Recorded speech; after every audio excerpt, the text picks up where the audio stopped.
share my location not working on iPhone. So if you're trying to share your location maybe from the Find My app or Google Maps app or whichever app it is, you're not being able to share your location. You just have to first check whether the location services is enabled.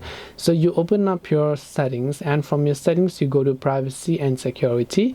Then here you can see location services, and you can simply turn on location services. Now even after you've done that, now you can go to share my location, and then you can simply choose to turn on Find My iPhone and share your location with your friends by simply turning on this particular option. If you're trying to share location using a third-party app, make sure that particular app also has access to your location.